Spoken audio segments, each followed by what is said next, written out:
What is going on, guys? Welcome back to another episode of Closing the Deal. I am one of your hosts, Zach Dixon, and sitting across from my screen today is my co-host, Sam Enright. What's going on today, Sam?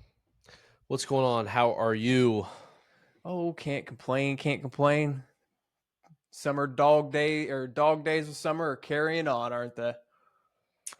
They certainly are. We have made our way into July, so we are officially 6 months into 2025, which is pretty remarkable to say, honestly. I saw multiple people posting about that today. Actually, just how by a snap of the finger, it's July 1st. We it felt like yesterday was January 1st. Just watching the Buckeyes stomp Oregon in the Rose Bowl, and yeah, now we're here 6 months later, which is honestly, I think how time's going to go for the rest of life. But that's just something we'll have to get used to. Yeah, I do wonder if time will slow down as you get older, like older. Obviously, as we make our way into our 30s, 40s, 50s, I do not see time slowing down. But I do wonder, once you reach retirement age and maybe your days become less filled with constant tasks and just different things going on, if life slows down a little bit for you. It's actually crazy. I feel like when I was a kid, I used to go on vacation, and I feel like the time would fly by on vacation. Like it would just be here and gone, and you'd be like, "Oh my gosh, now I have to go back home." And now it's like when I go on vacation, I feel like the vacation is longer than my normal work week because, like, when I'm here, like there's just always something constantly going on. And it's like when you go on vacation, you get to sit by the pool. Like there's just it's a way to slow down time. I think just with less tasks. And I think that's ultimately why we think time flies, right? Because I mean, time goes the same as it did when we were 10 years old as it is now. It's just the perception of how fast it goes has changed. And I think the biggest thing is when you get caught up in tasks or things you're doing, like your brain's not thinking about time. Like I remember being younger, just be like, used to look up at the clock at school, right? And just be like, oh my goodness, is this ever going to come to an end? Like now we're in intervention. It's like, dude, lunch is still 2 hours from now. Like, can we figure out how to get this here faster? And it's like, now I like look up and I'm like, holy crap, it's already 5 o'clock. Like it's time to go home. Like my list of stuff to do is still long. It's just crazy. That is, it really is crazy when you sit down and think about it. Honestly, there's just uh, there's no explanation to it. How because again, you're spot on with the school feeling, with the workday feeling, with the vacation feeling. I remember all of those things are things I experience as well. It Yeah. really is just it's crazy. Just trying to adapt to it, like I mentioned, though. Just try to stop and smell the roses sometimes, have those slow moments past when we're on vacation, and just enjoy life because it does pass us by pretty quickly. Certainly does, man. It certainly does. I know all those things are cliches to say, but I guess, they're cliches for a reason, and it's always Hard funny. to Your do. parents Yeah. try to warn you of these things when you're a kid and you're like, dude, you have no clue what you're talking about. Like you're so far removed from high school. How could you possibly know what life's going to be like afterwards or any of that? You know what I mean? So it's always funny when you get a little bit older and you just think back to like, wow, yeah, they had it right. Just too blind to see at the time. And that's a tale as old as time. I think that's going to continue through the generations, though. Continue and Oh yeah. continue and continue for sure. Oh, you don't even have to be that far removed. Like I talked to my sister, we're 8 years difference, my youngest sister, and she's going into high school. I graduate. I mean, we're talking like, you know, she's in high school, and I guess when she was a freshman, I would have been 24. I guess would have been kind of on the same time frame. So it's like I've only been out of high school for 6 years, like, and it's like I'm archaic. Like I have no clue what's like what could Stone Age. possibly be going on in a high school when I was literally in there 6 years ago. And usually most habits die hard after high school. It's not like you just get out and things just automatically change. Usually you stay kind of the same for those first couple of years afterwards as well. So 6 years to a kid is truly an eternity, like forever. A oh hundred yeah. years, a lifetime, all of the above. But once you get older, 6 years is not that much. Like I still think today, like wow, 2019 was feels like yesterday. That was 6 years ago. It's just crazy. All in all, crazy. Yep, I could not agree more, man. I could sit and think and talk about time and all of that for a very long, very very long time. And Because I think Yeah, honestly, I think that parlays us into our new series, though. Honestly, a what if series, just thinking Yeah. about backwards and in time, all in all, what could be. So, why don't you tell us a little about our new series here? Yeah, so I mean, this was kind of an idea, I guess, that came to us, and it was just like, we talk about all these things, right? We give everything in an informational way. A lot of these topics, I feel like maybe we've touched on a little bit, but I guess my thought was maybe try to create more real life scenarios of what you could actually encounter, and give you an answer or give you an idea of what that actually looks like, if that does come to pass, which is a little bit more different than just your book to book definitions of like, this is what happens in a mortgage transaction, this is what to expect, and it's like it's so hard because there's always so many variables that could come into play, so it's like you have endless what ifs, because no one deal is the same. You know what I mean? You have different clients, you have different incomes, you have different credit scores, you have different homes, and so the possibilities of what you could come across are ever changing for clients. So I thought it would be kind of cool to just give a little bit of an idea of what if this happens, and give you guys an idea, give you an answer of what that actually would look like for you, what to expect, um, in those different scenarios.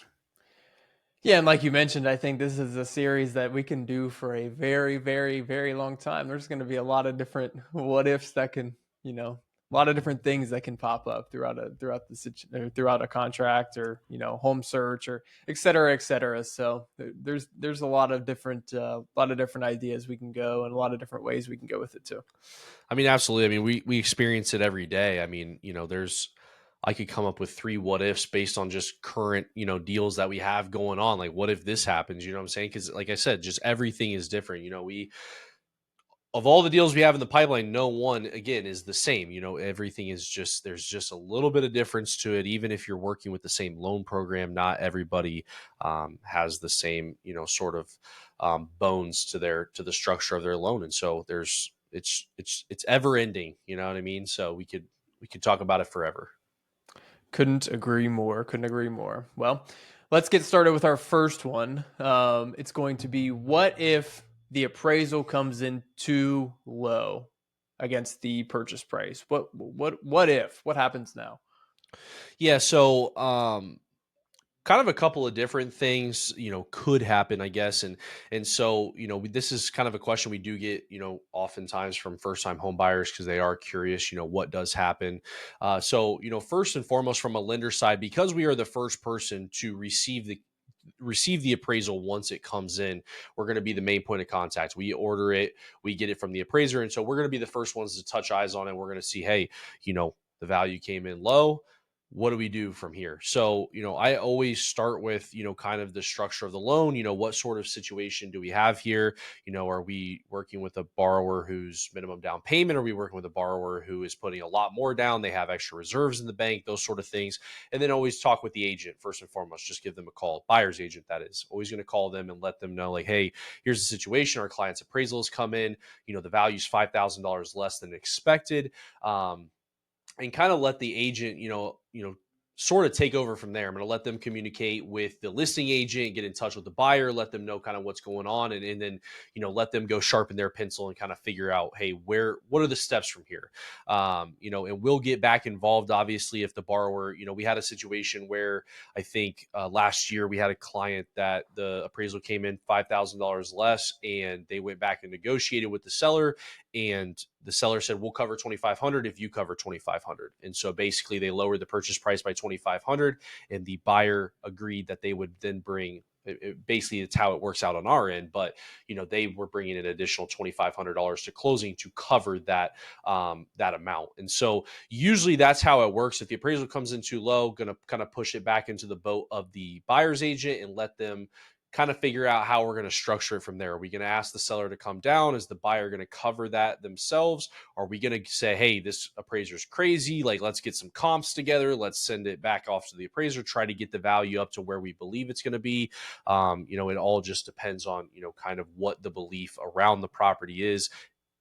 Do we think that the value is there, or do we think that the value where it came in at is justified, or did somebody have a hunch on that? You know what I mean? Before, they even went into contract, like, this might be priced a little too high, we're going a little aggressive. there's a chance that this could come in under. So that's kind of the lender perspective of what's going to happen if it comes in too low. So Zach, kind of give them, because I know it said pass it off to the buyer's agent. In your experience, when the lender does contact you and say, hey, the appraisal's in low, what are the first steps on your side of things and where you're going to take things at?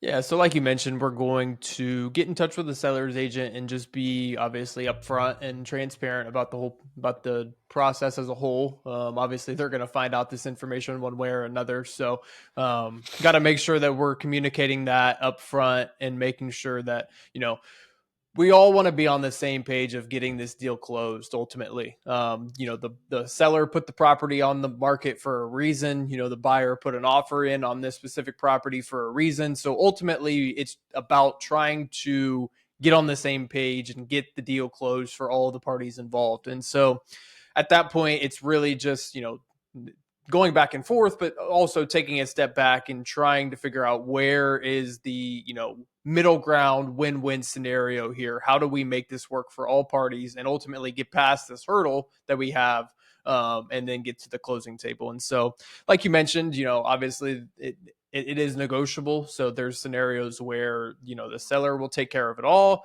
There's scenarios where the buyer will take care of it all. And then there's scenarios where, it'll be split between the two.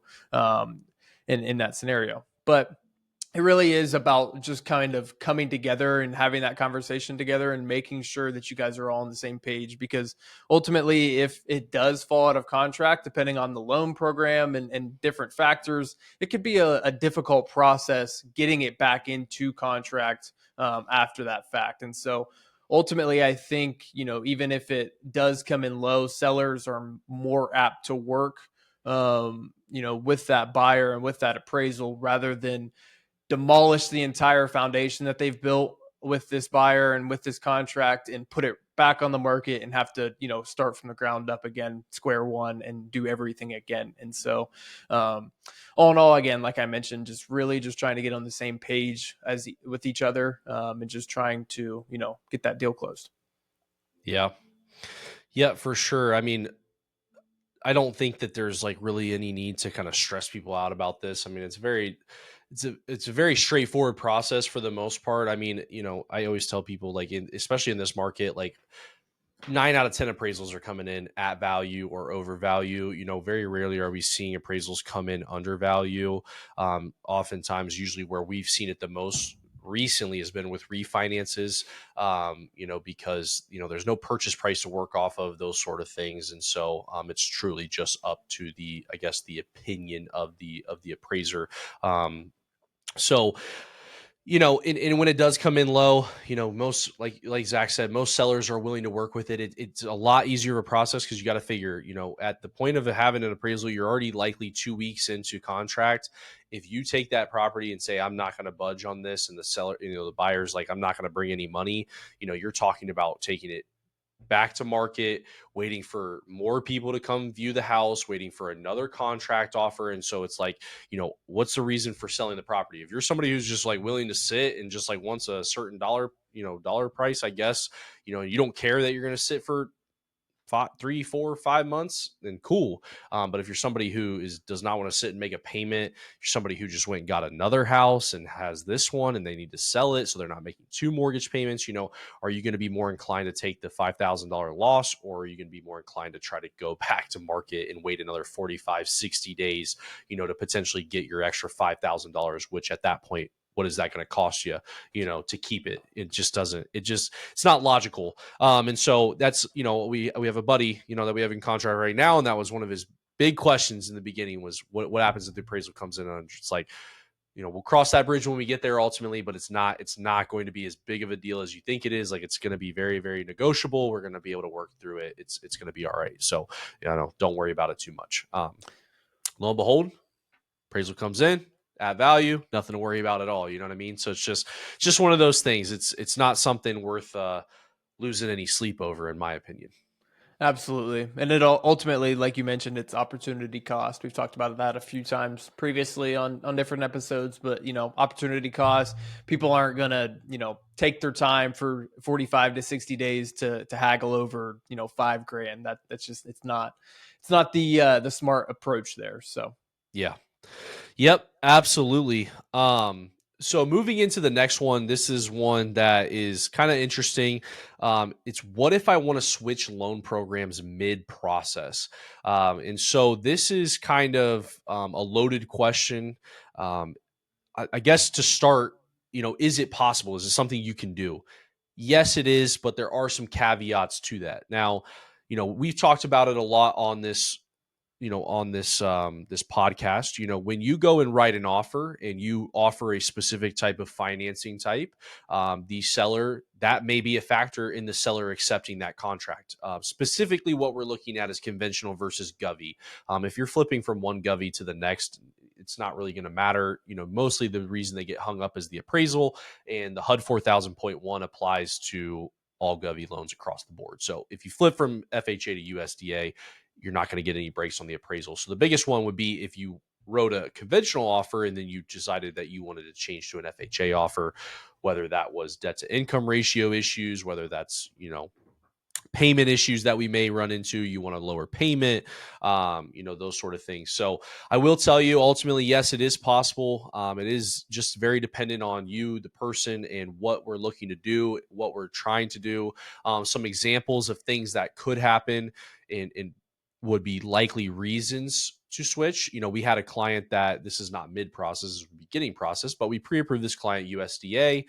He went out looking for homes. They made an offer on a property. They got the contract accepted. And once I got the contract, started going through everything, I realized the home was manufactured.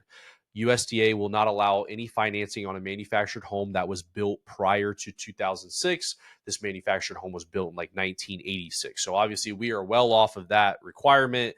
And so the only other option we were going to have was to go FHA for this client if he wanted this house. So, I called him up and just let him know, hey, here's the situation. USDA is just not going to work. They will not finance this mobile home or this manufactured home because of the year that it was built. We can flip you to FHA. We can restructure this to where you're still getting, the benefit of a down payment assistance. That way you're bringing no money, because the USDA obviously had the draw of the zero down. And so I went over the terms with them. We restructured everything, gave him a look at what it would look like, and he decided, hey, that's good enough for me. We really like the house. We want to go through with that. And so that was one of those situations where, kind of in the midst of the process, after pre-approval, after we had already talked about the financing type he wanted, we had to flip it to make it work. And so there's other situations, if you're somebody who somehow came across a bunch of money, maybe an inheritance or something, and you were like, dude, I want to put all this money down, and maybe you were a lower tier credit score, somewhere in the mid sixes, high sixes, and we just didn't think conventional was going to be a great fit. You wanted minimum down payment, or FHA was going to be, no, conventional is going to be a great fit. We're going to take the FHA with a more minimum down payment. And now all of a sudden you're putting such a large down payment down that conventional makes more sense because you're going to get that MI to drop off, those sort of things. So that would be another reason we might consider flipping you from an FHA to conventional. And then there's also, maybe the negative side of things, if somehow we miscalculated, or the income was wrong, or you switched jobs and now you're making less income, and we pre-approved you conventional, and now with the house that you're buying, you're over budget and conventional won't allow it, and we got to flip you to FHA to make it work with the debt to income ratios.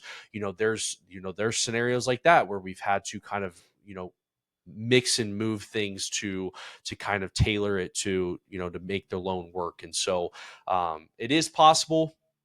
It's not something we come across extremely often, but again, if it's something that we need to do, that is something that we can do.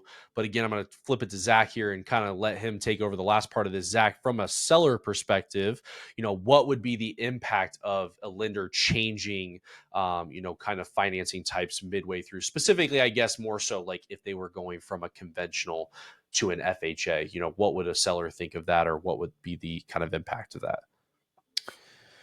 Well, kind of going backwards to our first what if, generally speaking, as long as the agent and buyers, everybody's being kind of upfront and open in communication about whatever is going on in the transaction with kind of the specific scenarios that you laid out. If it's better for the buyer to do X because of, Y not working out, then, that is something that's going to be understood most times by a seller, and generally speaking. And so again, if I'm representing a seller and this is a scenario, I'm going to do my due diligence by calling, the buyer's lender and getting the full scoop on the story and being able to take that back to the seller itself. So we're not necessarily playing he said, she said at that point. We're going to get the facts of the story, why the buyer wants to switch loan programs, and kind of get that information, and so the seller can make an informed decision on whether or not he wants to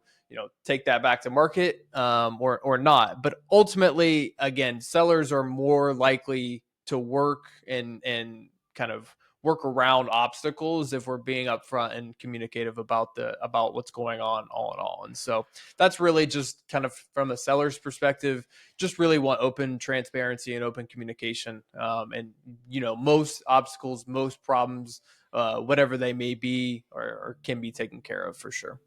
Yeah.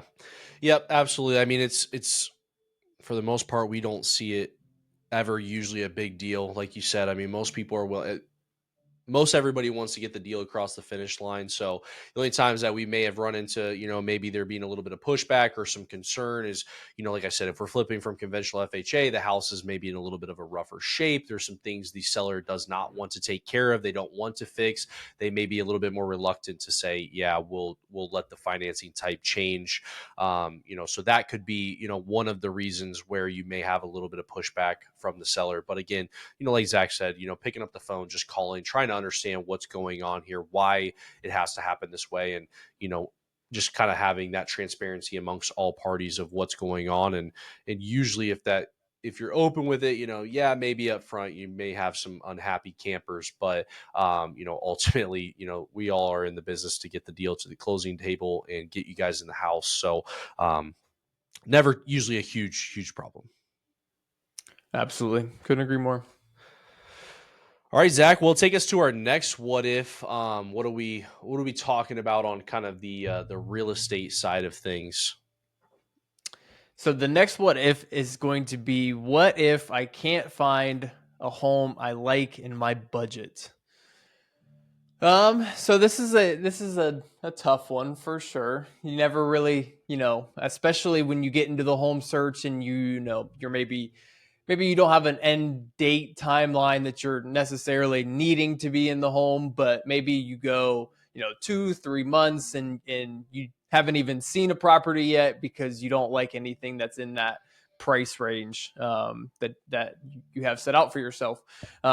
My biggest suggestion in that scenario is going to be, look a little bit further outside of your area that you have decided on, because like we've talked about in previous episodes, different areas can mean different things for taxes, for insurance, for purchase price, all in all. One street over can mean all of the difference between, your budget, price wise, and your budget tax wise, and your budget insurance wise. And so it being in different school districts, all in all, can change that as well. And so again, I would just say my biggest suggestion in that instance, if you can't find a home that you like in your budget, is to just maybe expand your area that you're looking at a little bit further. And so if that's in the Columbus area, maybe we're not going to be looking Columbus proper, but we're looking at different suburbs around the area as well. Or if we're looking at specific neighborhoods in Columbus, maybe moving a little bit to the east or south, can change the numbers just a little bit to make you feel a little bit more comfortable with what you are paying each month and paying overall for the property as a whole. And so that's going to be my biggest suggestion, is just to kind of widen your areas a little bit more and kind of try to find that specific property that you really really like itself too. Yeah, and I think from a lending side of things, when we work on that pre-approval process, this is something, some people would call it maybe a come to Jesus moment, but we do sometimes have to have that conversation with clients, because you do get, those first-time home buyers who are looking in it. They've been on Zillow, they've been on Realtor, they see these houses and they're like, this is my budget, this is where I'm at. And then once we dive into things, maybe they are not able to be qualified for as much as they previously thought that they were. We do try to set that precedent of just like, hey, you know based on the current market, based on the area that you're looking in, I think we need to be a little bit realistic about your expectations, what the timeline for finding something in your budget's going to be. Or, hey, like Zach said, maybe we need to look into other areas. Maybe you are going to have to move, 10 miles, 15 miles outside of where your preferred destination is. But if that means that you have more houses available at your disposal to offer on, to look at, that are in your budget, that could be something as well. So I feel like from a lending side of things, we do have to, kind of have those conversations in the beginning as well, especially if we get somebody who, applies for 250 grand. And when we're all said and done, they can afford, 160 grand. That's drastically going to change things for you in the areas that you're looking in. Especially the bigger you get to the bigger metropolitan areas, the less that you can be pre-approved for, the tougher it is going to find a quality house in those larger areas. So just something to be aware of there as well.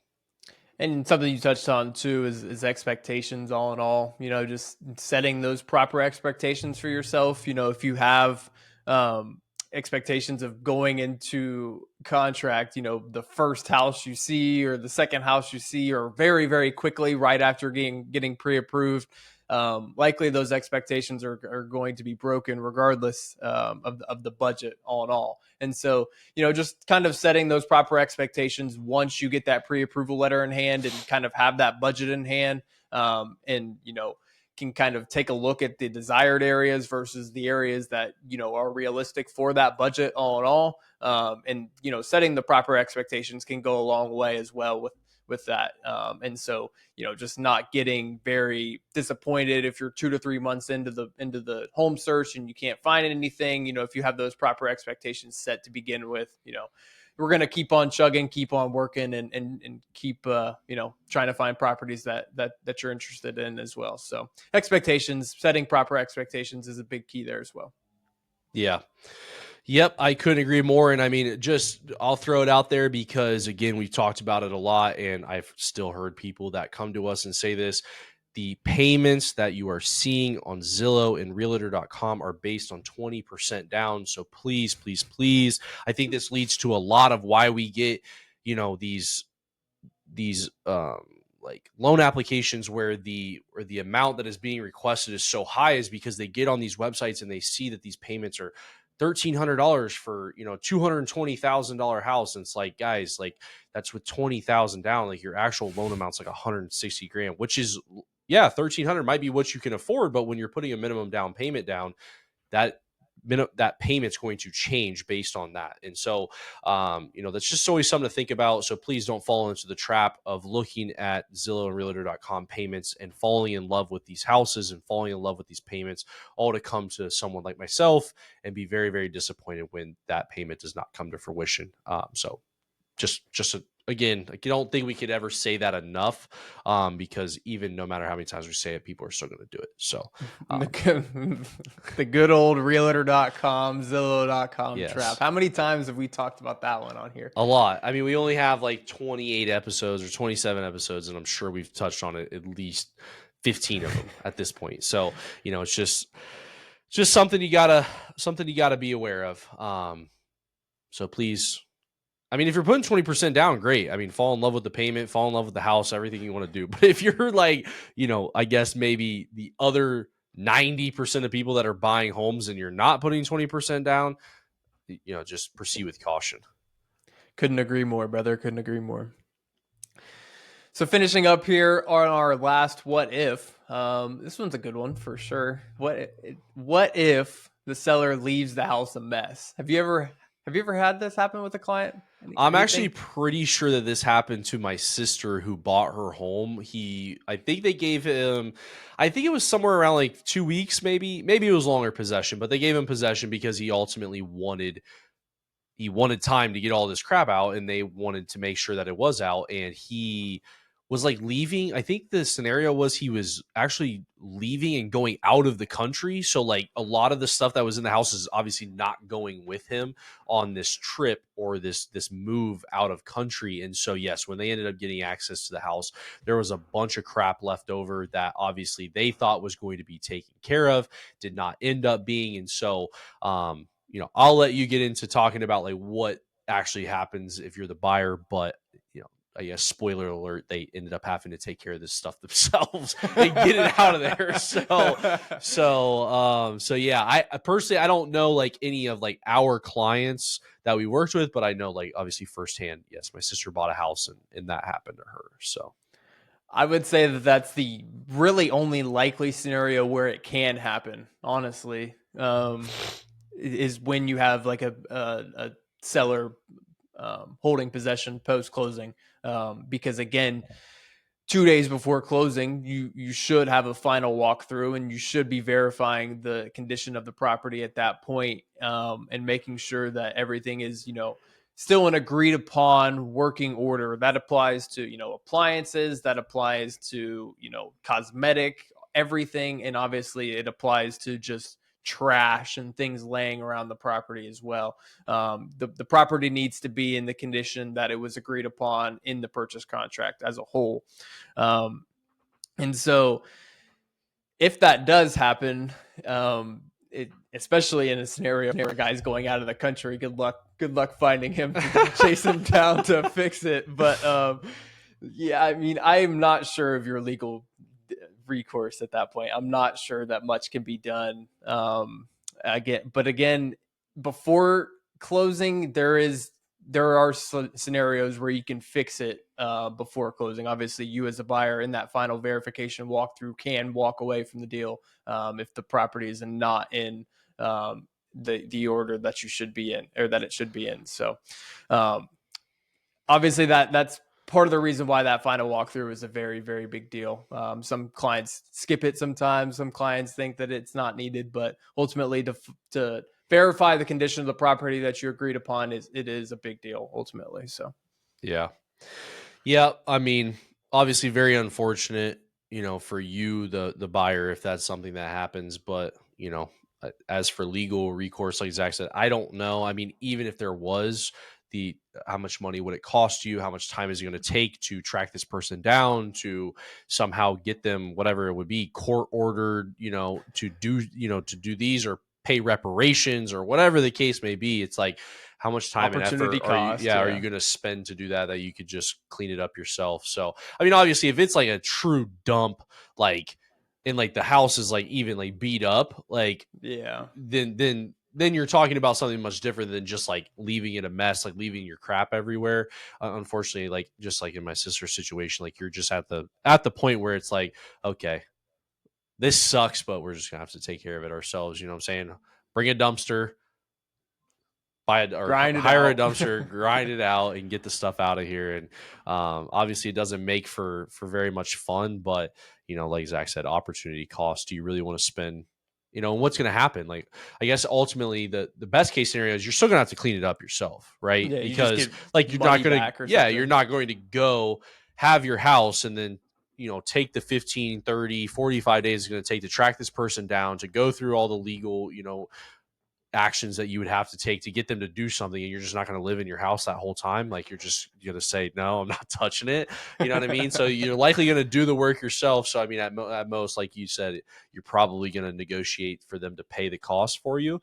And what's that, couple $100 to rent a thing and some physical labor.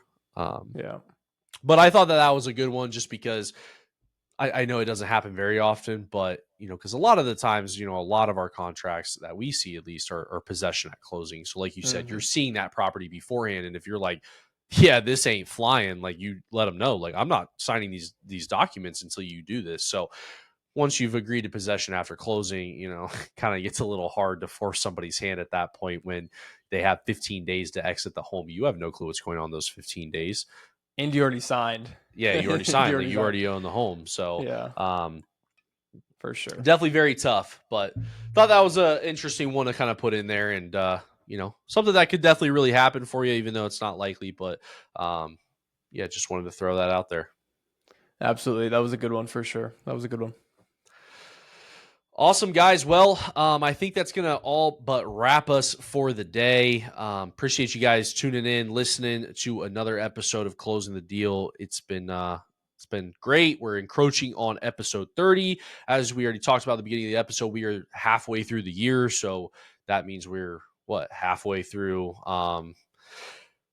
Gosh, blanking me. Halfway through posting all of our posts, we set a goal this year to do one a week, and we have upheld that so far. And excited to finish out the rest of the year, the rest of the half of the year strong for you guys, and keep bringing better content. So hopefully, not sure how quickly we'll do another one of these, but just something to keep in the back pocket for a cool little series. So if you guys listen to this, if there's any what ifs that you've heard, any crazy stories out there that you've heard, like, "Ooh, what if this happens to me?"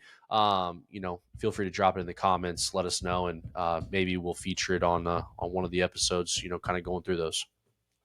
Absolutely, absolutely. Yeah, super super excited about where we're at with the content and different things we got cooking up.